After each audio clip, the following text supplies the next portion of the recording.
I'm having this dilemma where a few people have come to me.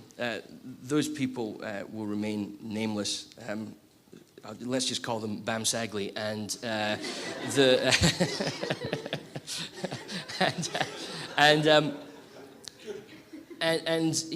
he said to me, and actually there's another Chris whose name sounds like Buddy, and he said the same thing to me. He said, your ministry last year, I can still remember it. And am I about here? Is that all right? Or here? Or where do you want me? I feel like I'm causing you problems with this. It's about there. I feel like a pop star when I do this, though. I'm really not. It's a fake photo. And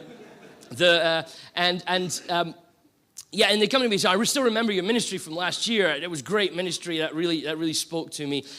I find that, being really honest with you, I find that really hard to process through, because I don't feel like this is great ministry I've got for you this morning. And therefore, you kind of get that sense of you're wrestling with that. And you kind of get people can remember what you preached a year ago, when you can't remember what you preached a year ago. It puts that pressure on you, doesn't it? And you sort of get that sense of, what's going to happen? I'm imagining tomorrow Chris is going to say to me, I can't remember what you said yesterday. Why am I saying that? I want to be honest with you, right? And just sort of stop pretending the sense like I got it all together. I hope I haven't pretended that up until now, but I'm going to keep not pretending to do that. But let me say, that's quite hard.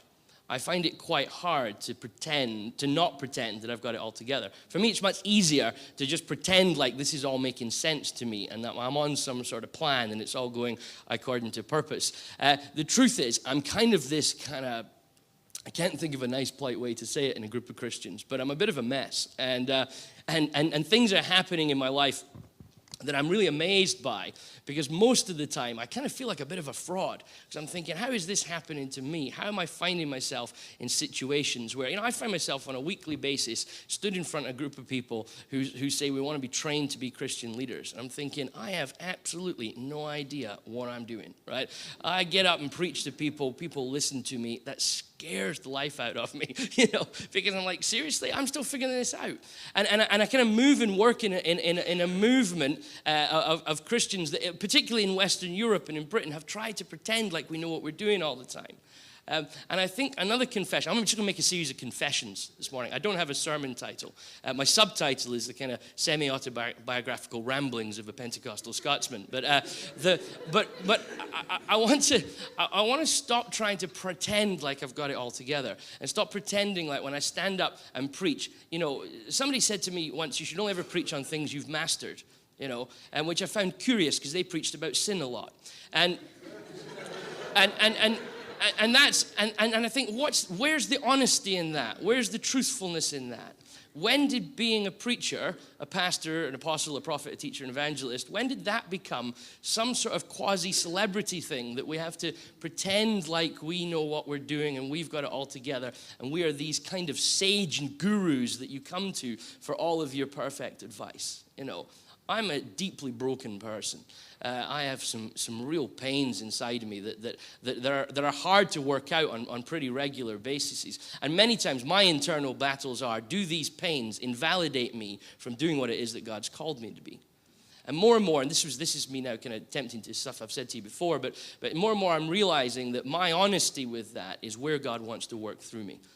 So I'm trying to, in kind of some sense of public confession. Alcoholics Anonymous say that public confession is good. I don't know it. I've never been, despite the rumors. But they say that confession is good for us. And one of the confessions I want to make in front of you, which in one sense is a confession of my own situation, but I'm trying to say it to release you to that as well. Be yourself, okay? Be what it is that God has made you to be, right? Because you can't be me. You'll be bad at it, because I am. And and this sense that we've idolized what it is and what it is that we're trying to be as Christians, the celebrity leaders, that if I could be like them, if I could do that and I could follow this particular way, it would all be together for me. It won't be, because you'll be being fake, and God didn't call you to be fake. He called you to be you. That's the scariest thing you'll ever realize, by the way, because you know you. And you can imagine why God would call Rick Warren. I have nothing against Rick Warren, by the way, but he's not you. He's not here, right? But you can imagine why God would call Rick Warren. You look at his church, you go, goodness, there's thousands of people, you know. You look at all the books, there's thousands of books. And you think, goodness, isn't it amazing that God uses someone? But I can make sense. And then you look in the mirror, you know, in the morning, you know, with just your pants on and one sock. And you go, like, seriously, God, what are you doing? Okay, have you seen me?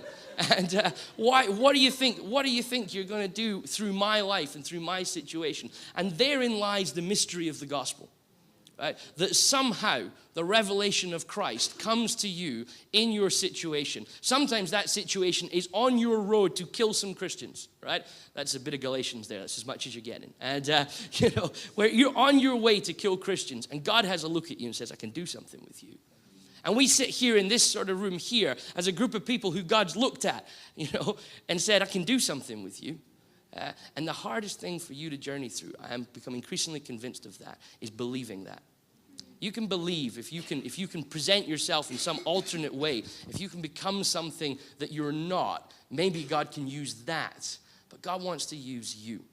And now, you know, I don't want to proof text that, but if you begin in Genesis and keep reading till the index, right, you'll get that feel that God's consistently calling people, not because of the sort of standard of what everybody expects good people should be like, but because of the sort of people that God can use. You know, so I look at you and I want to make a statement, and it's what a weird bunch of people. Like, seriously, you know, look at yourselves. You know, like, seriously, look at yourselves. Just look around. What a weird bunch of people. You know, the camera is only filming me, but seriously, they're all weird. And we're sat here, and you're thinking, if you were going to save the world, right? If you were going to change one town, if you were going to change Mattersey, you'd never call you guys. You know, I mean, seriously. They wouldn't call me either, so don't feel like I'm being overly offensive. We're in this together, you know. But would God call us? Why would we call us? But God calls us. And this is, and I'm saying this because these are the confessions that we have to work out at the core of what it is. Some of you guys have just arrived at Mattersey. You're into your second semester. You're feeling kind of comfortable, you know. And there's all this stuff you realize you don't know. That's really scary, isn't it? You thought you knew a lot. You've been here 6 months, and you realize you now know less. Right? And if you're not careful, you start blaming college for that, you know. And it's not that you know less; you're just really naive before. You just didn't realize you didn't know less. And you know, and then in your second year, and first years talk to second years, and first years say, "Does it get better in the second year?" And second years say, "I don't even know what I believe anymore." And they say, "Why is that?" They say, "It's Dave Harvey's fault." And you know, and then we carry on, you know. And this is raw, and this is a vulnerable place to be. You know, you can't lie that easily in Mattersey. Have you noticed that? You know, being in church is really easy, by the way. I go to church, and it's really easy because I'm not there often enough, and I can pretend for an hour and a half on a Sunday. You know, people even think I'm pastoral, and you know, and because I'm being sarcastic, but here, you know, we know those of you that can't make that really awkward 50 yards from your room to chapel on a morning. We know who you are, you know, and we know that it's not that far because people have been making it for years, and no one's died. No one's died yet on their way to chapel. We're pretty sure of that. And but yet many students think, why try and be the first? And you know, and then you stand up and you say things about, you know, about being a great leader, and everybody sat here going, you can't even make it to chapel on time. You know, and so it's hard to be fake at Mattersey, right? Because you know, we you know, everybody here sees what goes on in the dining room. Everybody here sees what goes on in our conversations, right? And we could say that makes it a fake world, right? And I want to say that makes it a church. That makes it the place that you should be. You need to be places where you can't be fake, right? Where you got friends that go, what are you on about? You know, seriously, I've heard some nonsense in my life, but you've just topped it all. You know, you got friends that will tell you here. You know, have you noticed that? Because again, it's easy to be friends with people you only see a couple of times a week. You know, because you can be like, oh yeah, it's a great idea. I love your thoughts. You're so clever. And but at Mattersey, you know, once somebody's droned on and on about their latest essay idea for 3 weeks, you're like, seriously, if you don't stop talking, I'm going to take your essay and shove it down your throat. And because even though it's digital, and I mean, that's a real problem, isn't it? You know what I mean? Here, let me take your iPad and throw it at you. And so here, in the kind of ramblings of that, what I want to encourage you to think is, let's push ourselves towards that level of honesty. Let's push ourselves towards that place where we say, let's be who we are. That might be ugly. Some of it might be sinful. Some of it might be really, really difficult to process through. But in my experience, and I say this as somebody that every year I get more and more scared how long ago it was that I graduated Mattersey.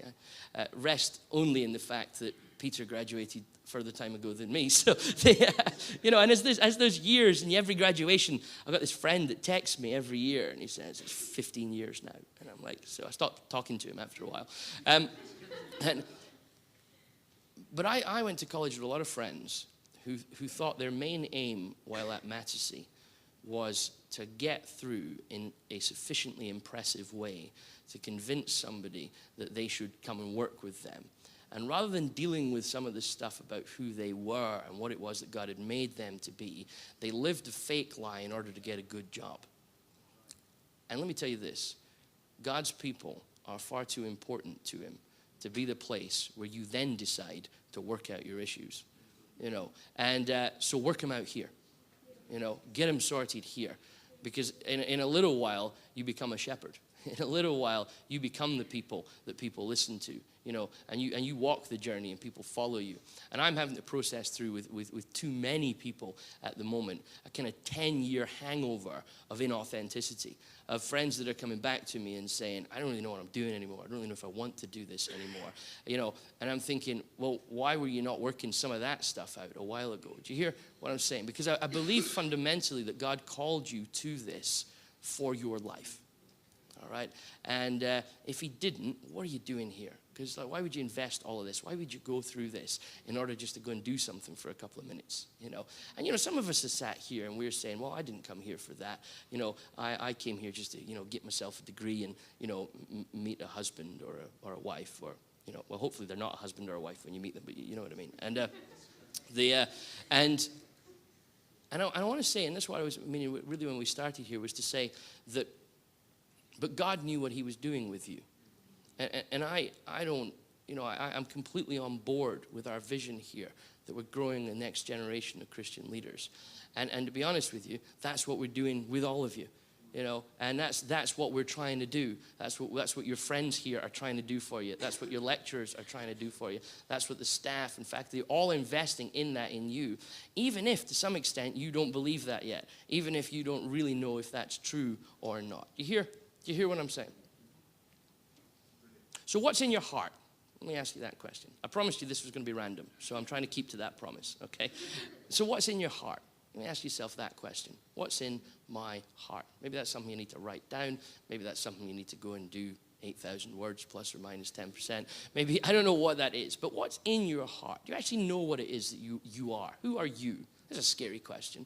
Not who would you like to be, not if you could get your own wish to do it all again, what would you do, but who are you? What is it, if I squeezed you, what would come out? If we grabbed you and squeezed you tight, when you couldn't pretend to be something you were not, when it got too hard to actually decide, that I can't play and pretend to be this anymore, what comes out of your heart when you are squeezed? What is it that drives you? What is it that gets you up in the morning? Or why is it you can't get up in the morning?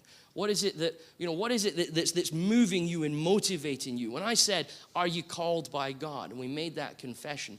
For some of you, it would be one thing, and others another, that something would stir its way up inside of you that would say, yeah, that is what it's all about. And your ability to engage with that and think about that and decide, is this what God's brought me here for? Is what I'm here for today, this year, 2014, is it what's inside me? Or am I trying to fight that and wrestle that and trying to be something else? Do you hear? So I came here I was 20 when I came here. I remember my first, I'm 34 now, 35 next month. You're all on missions trip, as you are every year, and I never get a birthday present. Now I feel bad. I've been funny. And, so I was 20 years old. I came here. I remember some of the second years asked me some of this stuff the other day there, so apologies for repeating myself. But I remember coming here as a 20-year-old. my first lecture was New Testament. That was prophetic, wasn't it? My first lecture at Mattersey ever was a New Testament lecture, which was sad because it was the worst class I did in my first year. And I only just passed.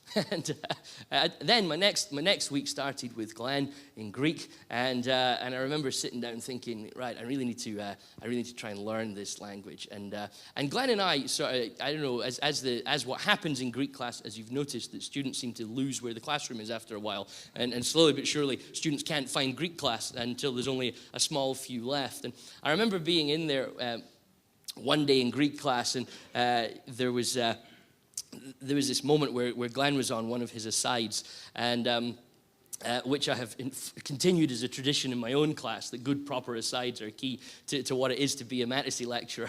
And Glenn made some comment, and I can't remember what the comment was, where he said, some of you guys are about ready to leave. And then he looked at me and went, like Dave, which was just a joke, I think, at the time. And then a conversation happened afterwards where actually it was true. I was about ready to leave Mattersey. I went through most of my first year. Success for me in my first year at Mattersey was still being there in the evening. And because every day I kind of looked at my bag in my cupboard and thought, should I pack it? And many walks with Glenn praying for me, sort of helping me through this. And I look back now and realize my struggle in my first year at Mattersey was one of honesty, was one of trying to deal with what it was that God had called me here to be. I wasn't running away because it was too hard. I was running away because I didn't want to be what it was that I was having to deal with in order to be that.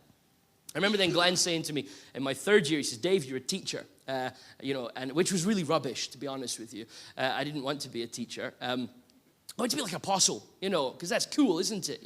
Those people sell books, and teachers write books, but nobody buys them. But I wanted to be an apostle or like a prophet or something like that. And here was me, teacher. That was rubbish. And so I started to fight that. I left Mattersey, got a job in a local church, and just fought this sense of this is what God has called me to be. Didn't like it. Glenn was right, by the way. That's the end of the story, and a principle for life. That I just fought it, and I found myself in America, just not about 2 years after leaving Mattersey, and I was sat in this conference, and this John Ortberg was there actually, and he was preaching. His sermon title was this: Why Jesus Was a Teacher. And now this is really arrogant in that sense, but that convinced me that it was okay to be a teacher. But there was something prophetic went on in that session there, where something, you get those moments where something just gels up in your heart, and you get that sense that, oh, yeah, I get this. This now makes sense to me. It's a typical problem in life, by the way. Somebody close to you has been saying over you for years, you're a teacher, and you fly halfway around the world. Somebody famous says it, and you go, oh, okay. So this, another apology. Sorry, Glenn.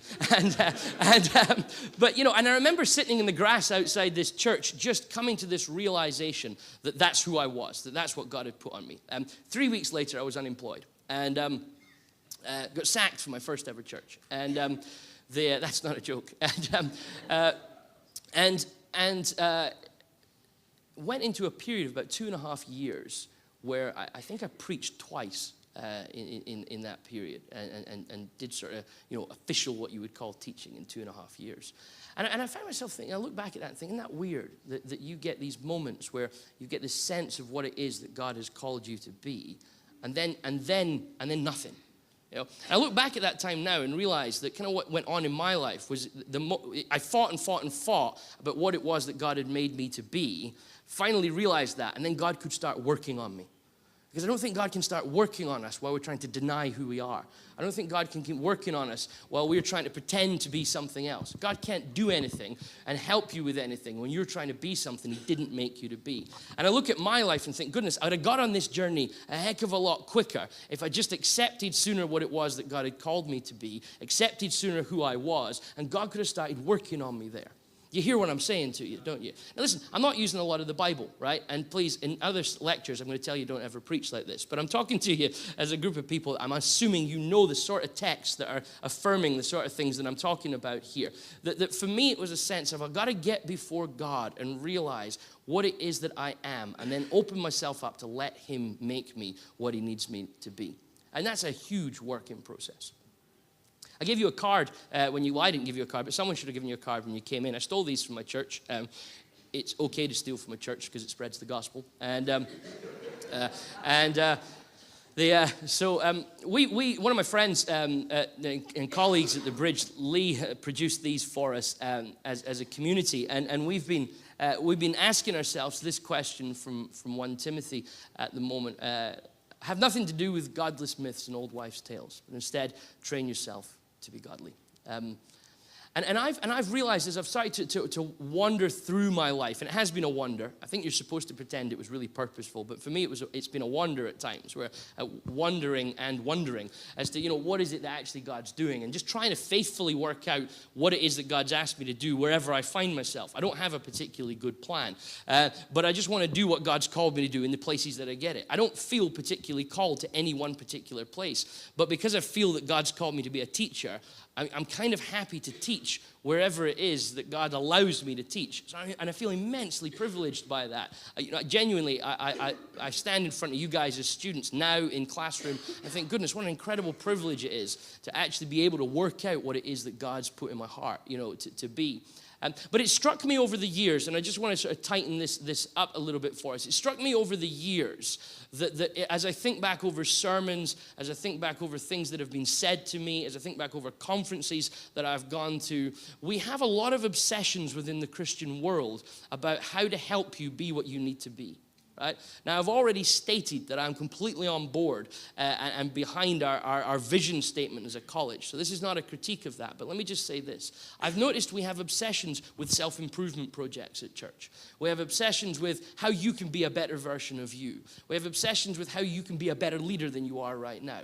We have obsessions with how you can give more, make more, be more. All this sort of language that drives around in a lot of the stuff that we do in church. But what I'm noticing is, in the sermons that I've heard, not many people have laid it down for us as communities with this simple thing. God wants you to train to be godly. Right? Because actually, and I mean this with all the caveats that I've applied to that, I don't care how good a leader you are, right, if you're not godly. Okay? I really don't care. Because leadership is a generic skill at some level if you're not careful. If we were just talking about leader, right? If you can take the things you learn at Mattersey and go and become a great bank manager, right? We have failed you, okay? Because we're not trying to make great bank managers, right? The world needs some great bank managers, by the way, especially with some integrity. But but actually, our challenge is not to make great bank managers. Our challenge is to help you be great ministers of the gospel. That's what this is about, that you be a minister of the gospel, that you carry what it is that God's put in your heart. You're going to need leadership for that. So I'm not making any comment against leadership, and I'm not making any comment about your skills training and all that sort of stuff. But first and foremost, in your heart, ask yourself this: is the training that I'm doing training for godliness? Is it that I am being more like Christ? Is it that I'm following Jesus in what it is that he's called me to be? Do you hear what I'm asking? And I'm shocked at some level at myself for how long I've sat and lived and moved in church context and missed how rarely we actually sit down and say, let's be a godly people.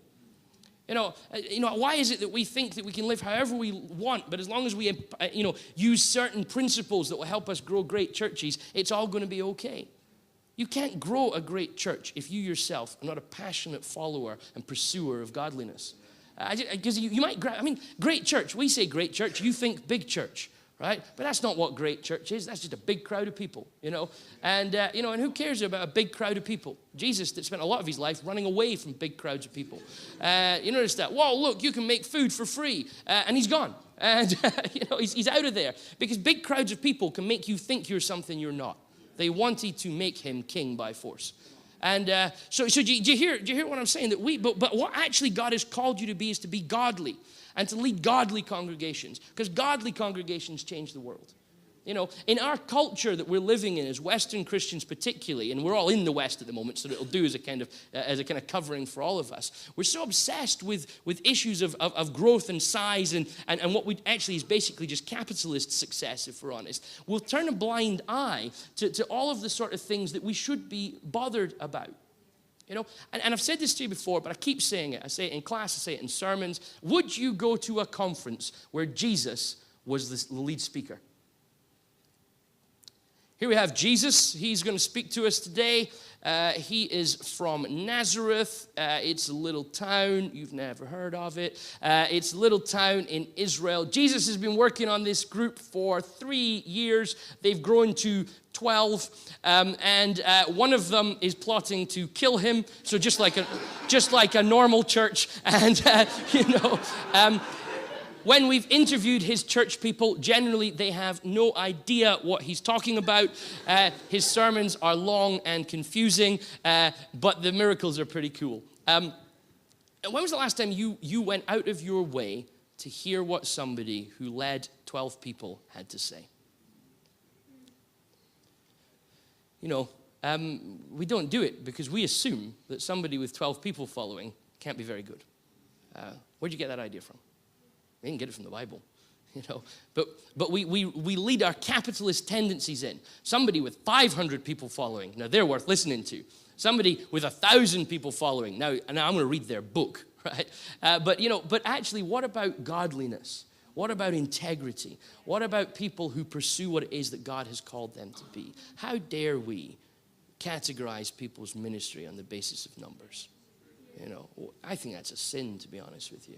Because we assume then that God isn't working in people that may be serving God faithfully, and doing something, that actually God has called them to do, which might be tough and it might be difficult. And listen, one of the hardest things, Max asked a great question in class yesterday about this. One of the hardest things about that is the anonymity and the loneliness.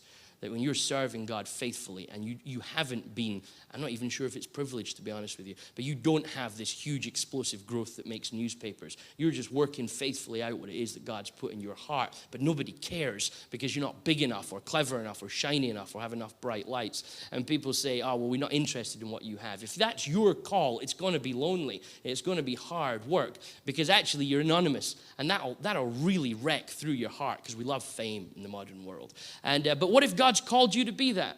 There's some of us sat in this room that will disappear out to serve God faithfully, and some of us might never hear of you again. Does that mean you should stop? Does that mean you should not do what God's called you to be? Do you hear what I'm asking? So we come along in this. I'm deeply, deeply worried about this. I'm deeply worried about what you're encountering elsewhere as leadership advice. I'm beginning to think that the greatest 3 things you need for leadership is an iPad, skinny jeans, and a tattoo. Right? Because I'm watching that, and that's what we're presenting to the world often as modern Christian movements. That's the thing that we're trying to say. But what about godliness? What about the Spirit of Jesus? What about integrity? When did they become sidelining issues that would be helpful if you also maybe had them at some times? And we keep kind of repeating this system that we follow after the wrong things. So let's confess in our hearts today that sense of we're tired of that. And it is tiring, by the way. It's tiring trying to be cool. It really is, because you don't want a tattoo, but you're thinking, I have to get one. I don't even like Hebrew, and I have to have a Hebrew tattoo. And that's tiring. Why is it tiring? I'll tell you it simply like this, because you're trying to be something you're not. Albert Einstein said, don't lie, it's hard to remember. And the truth is, that's your life. If you're not careful, you pretend to be something you're not. And it's just hard because every day you're having to get up and pretend to be something you're not. Like, listen, and I'm talking to leaders here, right? So I don't need to caveat that with, I'm just going to wallow in my sin. That's not what I'm saying, right? Okay, I'm talking about us following Jesus and what he's put in us to be. That's where you find rest. Come to me, all who are weary and heavy burdened, and I will give you rest. If the call of Jesus is a call to rest, why are we all so tired? Why is the primary answer when you ask a pastor how they're doing busy? Because we're pretending to be something we're not. We're trying to satisfy somebody. We're running for someone else's pleasure, to quote Eric Liddell. And actually, you should be doing that for Jesus. What has he called you to be? He's your standard. He's the person that you're measuring yourself by. He's the person that you're following. And yet actually we're more bothered about, oh no, it's conference coming up again and I don't feel like I've managed to multiply my ministry tenfold the next time I meet that pastor who's also multiplying his ministry tenfold. And we get paranoid. What are we paranoid about? Comparison. But if we confess communion properly, if we come around a table as people and take bread and take wine and say we're all different, but we come from the same Jesus, then I can stand shoulder to shoulder with all of you and bless your ministries and praise God for your ministries and thank God that they're not mine. But when was the last time you looked at a large church and thought, thank God that's not mine? Because our temptation is to think, I wish I could have something like that. I wish I could have something like that. But actually, God wants to give you what you are, because he's designed you like that. He's clever that way. So let's start to confess that more and more in our lives, that we are who God made us to be. There's work to do. This is a little side note here. There's a lot of work to do. At least if I speak autobiographically, there's tons of work to do. Right? And in the more work I do, it seems like the bigger work there is. And some of it hurts, by the way, but it's hard work knocking chunks and corners off that need knocked off, But I got to keep bringing myself back to Jesus and saying, form me into what it is that you've asked me to be, not what I would rather be or what I think the world wants me to be. Because actually the world's pretty bad at picking what it is that we should be. So trust Jesus on that. I was reminded just the other day there of something from my old days at Mattersey. I was in a petrol station, and in between the petrol pumps there was a red bucket, and it said fire on it. Have you ever seen these? And so you get these red buckets in between, the petrol pumps, and they say fire. Don't worry if you've not ever seen them before. They don't actually contain fire. It's a bit of a trading standards issue, to be honest with you, because if you look inside, they've got sand in them. And but apparently, in a moment of fire, a bucket that said sand would be too confusing. So the bucket needs to say fire. And they rely on people in the moment of fire to realize, let me pour a fire bucket onto fire, and that will help. The old Pentecostal Harold Horton said once, and this is what it reminded me of, because I'd not seen these buckets for a long, long time, and it immediately reminded me of this quote by Harold Horton. I wrote it down. He says, by the way, the old Pentecostals had some fantastic rhetoric, and did some great work of the Spirit as well, but great. I saw a room used as a Pentecostal assembly not long ago with a row of fearsome-looking scarlet buckets. What a great sentence, fearsome-looking scarlet buckets, and labeled fire. Of course, they contained water. And that's the trouble with the churches today. They've got water, but no fire. They're much handier with buckets than with brands. And what he goes on to say, if you read his whole essay, is that we have come to deal with fire by pouring sand on it. We've come to deal with fire by pouring water on it. But actually, and he's working through 1 Corinthians when he's talking about this, Horton is, he says that what actually God gives us is tongs. Because God wants us to be able to handle fire, not just automatically respond by putting out. And it strikes me that there's a whole host of things in that imagery that we need to learn from. Number one, what's actually inside you? You say fire on the outside. We say Pentecostal on the outside a lot. But actually, it's just words now. I find myself wondering, what's the point in being Pentecostal in doctrine if we're not Pentecostal in practice? You know what I mean? Because Pentecostals never been that great at doctrine, but we were good at practice, And now we've got so worried about doctrine, but we don't do anything, We're not. I have a friend who left Mattersey actually and went to be a leader in an Anglican church. I said, what was it like going to lead an Anglican church, having come from a Pentecostal background? This was his answer. He said, the hardest thing for me settling into an Anglican church as a leader was knowing how to deal with and lead the move of the Spirit in the meetings.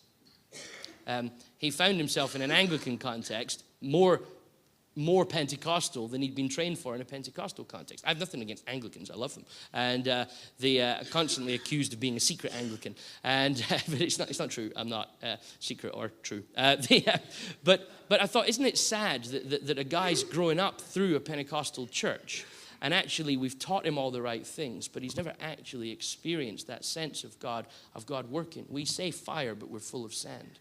Sometimes I say fire, but I'm full of sand. I try and present a particular image. I try and say this is who I am. But actually, when I unpack who it is that I am, it's not fire, it's sand.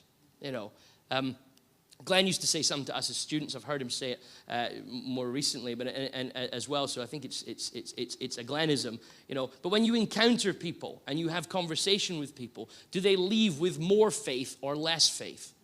You know, it's a great challenge, by the way. It really annoys me. And because a lot of the times there's some great people in this room that I talk with and I leave with more faith, you know. But I know there's some huge times where I talk with people and they leave with less faith. And it annoys me, that does, and it challenges me that much, you know. And you know that. You know what it's like to encounter people like that, don't you? I met a guy just recently. I talked to him for half an hour. It took me 2 days to recover. He was just so angry. And, you know, just negative stuff. Man, he had a list of reasons that our church is the worst church in the world, and he was going to tell me all of them. And you know, the funny thing was he didn't even come, and he hasn't been for 8 years. But he was telling me all the reasons that we were a terrible church, and I was so drained by talking to him. I needed to go and sit down for a couple of days because it was just like, goodness me, how depressing. I want to be the type of person that you talk to and you leave encouraged. I want to be the type of person that you talk to and you walk away full of faith, because I want to be the type of person that says fire and I'm full of fire. I don't want to say one thing. I don't want to say I'm a follower of Jesus. I don't want to say I'm doing what Jesus calls me to, and you walking away like you've had 5 minutes with the devil. You know, so we got to call ourselves to say what is in us. But the other side of that is, and this is one of the things that is kind of beating through this rambling this morning, is this. And let me say it like this: if you are going to be who you are, if you're going to be what God's made you to be, if you're going to be what it says on the tin, it's going to be dangerous. Right? Much easier to pour sand on fire than it is to handle it, right? And I'm saying this to you as an individual, but I'm also saying this to you as a leader, right? How are you going to lead? You got two choices. You can manage people, or you can let them grow up into what God's put in them. But leading people who are full of the Spirit of God is hard work, because they're dangerous, right? Because they do things that's awkward, because God drives them and they get in trouble all the time. You read Acts. Just read Acts anyway, but read Acts with this question in mind, right? And what you encounter is people getting themselves into trouble because of what God has put in their hearts. And here's the challenge. We've been kind of cloned so often in our Christian ministries. We've been told this is how you must be. Fit into this kind of cookie mold and you'll be what God has set you to be. But actually, God set you to be you. But it's way more dangerous because all the pieces won't organize quite as you like. You'll sit there as a leader and you'll think, if I had someone like this, our church would be awesome. And then what you can do is you can try and take someone that's not like that and make them like this so that your church can be awesome. Get this, it won't be awesome. They'll be unhappy. They'll be unfulfilled. Your church won't look the way you want it to look because actually you're budging people into a place. Your leadership will change constantly on the basis of the people you encounter because they'll be different. And I think God's calling you, and this is, I pray this regularly for you as a generation, that you have the bravery in your hearts to release the people you lead to be themselves. Because if you don't, you're just cloning. You're just a cloning factory. I've been to cloning churches, right? It's weird. Have you ever been there? All the worship leaders have the same haircut, you know? And it's a girl's haircut. And, you know, all the boys are wearing the girls' trousers. That's a problem at Mattersey as well, by the way. I mean, seriously, you don't need to paint on your jeans, and you know, and pull them up while you're at it. And but you sit there and you feel like I'm in some sort of machine here where everybody looks the same. Everybody kind of looks. You have to look a certain way to be a certain thing in this church, right? But the church is the multifaceted wisdom of God expressed on earth in Ephesians 3. Your church is supposed to look weird. It's supposed to be a group of everybody being what God has made them to be. And your challenge, right? And if you're going to learn anything in the next however long you've got left, figure this out. How can I be brave enough to let people be what God made them to be? Because I promise you that will be hard work. We foolishly in our church painted something on the wall about a year. Well, actually, we put it up. Now we've painted it on the wall. But we put this statement up in our church that said, everybody's welcome, nobody's perfect, and anything's possible. It was about the dumbest thing we ever did, right? Because then we sort of, we went into this period of people really testing us on that. Am I really welcome here? I'm not perfect, but what can happen? But we've seen amazing things start to happen as we've started to step back and say, let's just let people be themselves. Let's just let people be what God's made them to be. We're challenging them. I've given you a leaflet. We're saying, let's be godly in that, but work godliness out in your own context. Be who it is that God's made you to be, and let's see what happens. We've seen incredible things start happening in our church. People that have been restored with their families. People that have just encountered incredible opportunities for God to work. But it's been downright scary at times. Because when you say everybody's welcome and then confess the fact that none of us are perfect, it all goes a bit mad. And, but the mess, right? The chaos, the complete disorganization of that at some points has been beautiful to watch people come alive in what it is that God has put in their hearts. I think it'd be beautiful for you guys to step out into what it is that God's put in your hearts. But you're going to have to be brave. We have to be brave as leaders at Mattersey. We have to be brave as faculty. We have to be brave as students, because we're having to confess, I would rather sit at lunch with someone who's passionately working out what it was to be themselves as a follower of Jesus than I would with someone who's being cloned into something boring and without a soul. And so you hear the sort of things that I'm wrestling with in all of that. I feel, as Peter said just at the start, about fathers and mothers. I have a great father and a great mother, but I do find a sense of bitterness in my heart sometimes about my spiritual fathers and my spiritual mothers, because I've not had many of them, only a couple. And I grew up in Pentecostal church, and we told stories about what it was to be Pentecostals, but there were stories that had happened to a different generation. There weren't stories that any of us had experienced. There were stories that happened to people who had died. And I don't want to live in other people's stories. I don't want to live, and part of my confession is say, God, I need to forgive those people that brought us up with the pressure to be something but without any example. But actually at the same time, we believe and confess what it means to be a spirit-filled people is that we are not left as orphans. Right? We do have fathers and mothers. We have the Holy Spirit in us who wants to shape us and guide us and take us into what it is that God has got for us. But are we brave enough to do that? Are we vulnerable enough to do that? Because family's a vulnerable space. Have you noticed that? When you go around at Christmas, I don't know what all your traditions are around here, but we get together as a family at Christmas time and remember why we only do it once a year. And because family's mental, isn't it? Have you noticed that? Like family, you never grow up as a family. My aunt heads up most of South Manchester's kind of child services for the NHS. But at Christmas time, she's just a little kid because she's the youngest in the family, and nobody treats her with any respect. Like the girl oversees a kind of, £50 million budget, and everyone's like, oh, be quiet, go and get some cranberry sauce, and we are family, but family's awkward because family knows you, because family gets who you are, and we've got to be brave enough to say that and live that here. If you can't live it here, you won't live it in your church. I absolutely promise you that, and you won't live it in your leadership. So I'm begging you, in that sense, find what it is to be family. There's vulnerability in that. You do have to be honest. You do have to step out and say, this is who I am. This is what I'm going for. Today, I'm not fine. Tomorrow I might be, if you help me. But today I'm not fine. And if we're not brave enough to get by this full Christian spirituality, which is everything's great with me, and and actually say sometimes it's just hard work. I was saying to my second years yesterday, I am absolutely convinced that your success, true success in ministry, entirely hangs on how much pain you can deal with. How much can you really handle and cope what God brings your way? And I tell you what, you will handle that much better in family. You'll handle that much better together. Everything's easier to do in community. Everything's easier to do if you're being yourself. Temptation, by the way, something we don't talk about that much. Much easier to do when you're true to yourself and when you're in community. Half the time I think so many of us struggle to deal with the temptations that come our way is because we're so messed up in trying to pretend to be something or not. We don't spot that the things we're tempted to do are wrong. But when you set your heart on God, when you train for godliness, the sort of stuff that would drag you away from what God's best for you is starts to look really obvious. It starts to stick out like a sore thumb. But if you're living a fake life, it's hard to spot what's evil. It's hard to spot what's wrong because you're so caught up living this lie. So we've got to release ourselves into that. We've got to have friends that know who the real us are so that they can spot the temptations that we're getting in. By the way, we've got to own our temptations. They didn't come from God and they didn't come from the devil. They're from you. It's in James chapter 1, And it's only when you hang on those temptations that they conceive sin. But just at that early point, it's just you and your temptations. And you got to decide, can I spot them? Can I see what they are? And if you're so taken up with trying to be what you're not, they'll be really hard to spot. But the person that's true to God. I love that quote. I'm going to get it wrong. It was Michelangelo that did David, wasn't it? The statue of David in Italy. Thanks, Oscar. And I don't know why I looked at the lecturers. And and somebody said, how did you carve David? He said, I knocked off everything that didn't look like him. And and I think that's the sense of what God's calling us to be.